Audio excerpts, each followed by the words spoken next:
فَإِذَا هُوَ خَصِيمٌ مُبِينٌ، تو وہ اتنی جلدی اچانک وہ جھگڑالو بن گیا ہے، چھوٹی چھوٹی باتوں پر لڑنا شروع کر دیتا ہے اور چھوٹی چھوٹی وجہ سے ایک دوسرے کے ساتھ لڑتا لڑتا حتیٰ کہ قتل و غارت تک معاملہ پہنچ جاتا ہے اور لڑائی جھگڑے تک معاملہ پہنچ جاتا ہے، اس قدر اس کا خون سفید ہو گیا ہے۔ تو ایسے انسانوں کی اللہ پاک نے مذمت فرمائی ہے، اور جو کچھ خدا نے ان کو نعمتوں میں سے عطا فرمایا ہے، آگے ان نعمتوں کا ذکر خدا نے فرمایا وَالْأَنْعَامَ خَلَقَهَا، اللہ پاک نے چوپائے پیدا کیے ہیں، یعنی اونٹ، گھوڑے، خچر، گدھے، بھینسیں، گائیاں، دمبے، بکرے، چھترے وغیرہ وغیرہ۔ لَكُمْ فِيهَا دِفْعٌ، اور ان میں تمہارے لیے گرم لباس بھی پیدا فرمایا ہے، یعنی ان کی جو اون ہے اس سے گرم گرم لباس بھی بن جاتا ہے۔ وَمَنَافِعُ، اور ان جانوروں میں، ان چوپایوں میں خدا نے اور بھی بڑے فائدے اور بڑے نفع جو ہیں وہ پیدا فرمائے ہیں۔ مثلا ان جانوروں کی پیداوار سے تم فائدہ اٹھاتے ہو اور ان کی پیداوار کو بڑھا کر تم ان کو بیچتے بھی ہو، اور پھر ان میں کئی جانور ایسے ہیں ان کے اوپر تم سواریاں کرتے ہو، مثلا اونٹ کے اوپر تم سواری کرتے ہو، اور ان میں کئی جانور ہیں ان کا تم دودھ بھی پیتے ہو، مثلا بھینس ہے اور گائیاں ہیں اور اس کے علاوہ بکریاں ہیں، ان کا تم دودھ پیتے ہو۔ اور ان میں ایک فائدہ یہ بھی ہے کہ تم ان میں سے جو جانور حلال ہیں تم ان کو اللہ کے نام پر ذبح کر کے تم ان کو کھاتے بھی ہو، اور بھی بڑے ان کے اندر فائدے ہیں۔ وَمِنْهَا تَأْكُلُونَ، اور ان میں سے بعض جانوروں کو تم کھاتے بھی ہو، ان کا گوشت بنا کر۔ جو جانور حلال ہے، مثلا اونٹ حلال ہے، گائے حلال ہے، بھینس حلال ہے، بکرا، چھترا، دمبا وغیرہ وغیرہ یہ حلال ہے، تم ان کو اللہ کے نام پر ذبح کر کے ان کا گوشت بنا کے کھاتے بھی ہو، بیچتے بھی ہو۔ وَلَكُمْ فِيهَا جَمَالٌ، اور ان کے اندر خوبصورتی بھی ہے، ان جانوروں میں خوبصورتی بھی ہے، حسن و جمال بھی ہے۔ حِینَ تُرِیحُونَ، جب تم شام کو ان کو چراگاہوں سے لے جاتے ہو اپنے گھروں کی طرف، اس وقت بھی یہ خوبصورت لگتے ہیں۔ وَحِینَ تَسْرَحُونَ، اور جب تم صبح کے وقت اپنے گھروں سے چراگاہوں کی طرف لاتے ہو تو اس وقت بھی یہ بڑے خوبصورت لگتے ہیں، یعنی جانور آتے جاتے خوبصورت لگتے ہیں۔ خوبصورتی کی ایک وجہ تو یہ ہے کہ ان کی تعداد جب زیادہ ہوتی ہے تو جاتے جاتے بڑے خوبصورت لگتے ہیں۔ پھر ان کے قد اور ان کے جسموں کے اوپر جو اون ہوتی ہے اور رنگ برنگی جو ان کی کھالیں ہوتی ہیں وہ بڑی خوبصورت لگتی ہیں آتے جاتے۔ یعنی جیسے عید الاضحیٰ سے پہلے جب جانور بکنے کے لیے آتے ہیں، قربانی کے جانور، تو کیا نام ہے، کبھی ادھر جاتے ہیں کبھی ادھر جاتے ہیں، تو یہ بہت خوبصورت لگتے ہیں۔ وَتَحْمِلُوا أَثْقَالَكُمْ، اور ان کے اوپر تم بوجھ بھی لادتے ہو، یعنی بعض جانور ایسے ہیں ان کے اوپر تم سواری کرتے ہو، بوجھ لادتے ہو، سامان رکھتے ہو، اور رکھ کر الی بالا دن، ایسے علاقے کی طرف، ایسے شہر کی طرف تم لے جاتے ہو، لم تکونوا بالغیہ، جن کے اوپر جو سامان تم خود اٹھا کے نہیں لے جا سکتے وہ سامان تم ان کے اوپر یعنی اونٹوں کے اوپر رکھ کر لے جاتے ہو،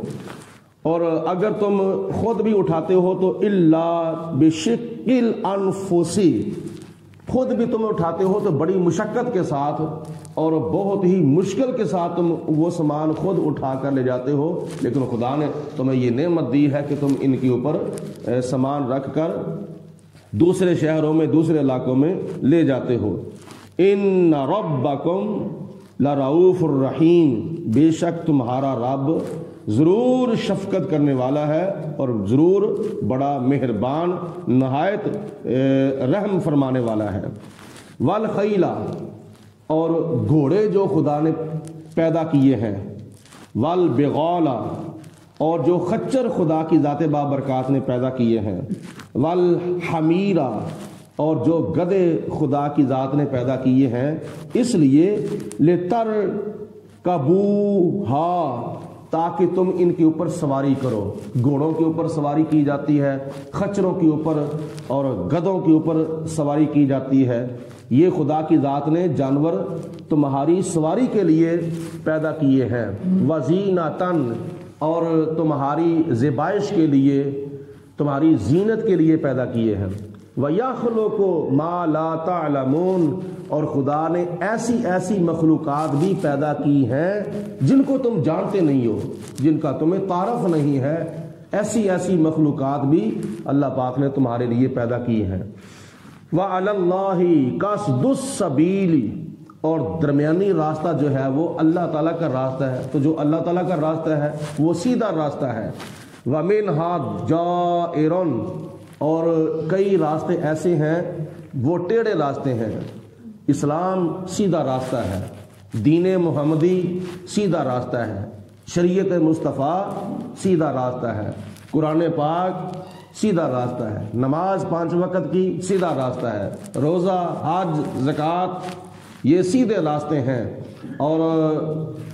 بعض راستے ٹیڑھے راستے ہیں، مثلا ہندوؤں کا راستہ، سکھوں کا راستہ، عیسائیوں کا راستہ، یہودیوں کا راستہ،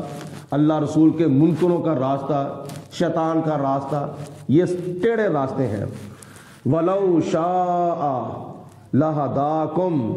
أَجْمَعِينَ، اگر خدا کی ذات چاہتی تو تم سب کو ہدایت دے دیتی۔ جب خدا کی ذات نے فرشتوں کو حکم فرمایا تھا کہ سجدہ کرو، آدم علیہ السلام کو تعظیم کرو، ادب کرو، احترام کرو، سب فرشتوں نے سجدہ کیا، لیکن شیطان نے نہ کیا۔ شیطان کون تھا سجدہ نہ کرنے والا؟ شیطان کے اندر کیا جرأت تھی، سجدے کا انکار کر دیتا، لیکن اس نے خدا کی ذات کے سامنے انکار کر دیا۔ تو اللہ پاک چاہتا تو زبردستی جبرن بھی اس سے سجدہ کروا سکتا تھا، لیکن اللہ پاک کی اس کے اندر حکمت ہے، رب العالمین کی ذات نے اس کو سجدہ جبرن نہیں کروایا۔ اسی طرح جب نبی پاک علیہ الصلوۃ والسلام نے پہاڑی کے اوپر چڑھ کر اعلان نبوت فرمایا تو ابو جال نے انکار کر دیا، ابو لہب نے انکار کر دیا، اور بڑے بڑے مکے کے کافروں نے کلمہ بھی نہ پڑھا، الٹا مخالفت بھی شروع کر دی۔ تو ابو جال کے اندر کیا جرأت تھی وہ کلمہ نہ پڑھتا، یعنی کلمہ جو اس نے نہیں پڑھا اس کے اندر کیا جرأت تھی؟ ابو لہب کے اندر کیا جرأت تھی؟ کفار مکہ کے اندر کیا جرأت تھی کہ وہ کلمے کا انکار کر دیتے؟ لیکن اللہ پاک کی ذات بابرکات نے اس کے اندر حکمتیں رکھی ہیں۔ اللہ پاک چاہتا تو ان کو جبرن بھی ان سے کلمہ پڑھا سکتا تھا، لیکن اللہ پاک نے زبردستی یا جبرن ان کو کلمہ نہیں پڑھایا۔ اس لیے اللہ پاک کا یہ مقصد ہے، اللہ پاک کی یہ منشا ہے کہ میں دیتا ہوں ان کو اختیار، 2 راستے دکھاتا ہوں، ایک جاتا ہے جنت کو اور ایک جاتا ہے جہنم کو، اور ان کو دماغ بھی دیتا ہوں، ان کو سوچ بھی دیتا ہوں، ان کو سمجھ بھی دیتا ہوں، ان کو شعور بھی دیتا ہوں، اور ان کو اختیار بھی دیتا ہوں کلمہ پڑھنے کا اور نہ پڑھنے کا۔ پھر خدا کی ذات بابرکات کا یہ منشا اور یہ قانون اور یہ اللہ تعالیٰ کا مطلب ہے کہ یہ میرے محبوب کی زبان پر اعتبار کرتے ہیں یا نہیں کرتے، دیکھا جائے تاکہ دنیا کو پتہ چل جائے کہ میرے نبیوں کی زبان پر کون اعتبار کرتا ہے اور کون اعتبار نہیں کرتا۔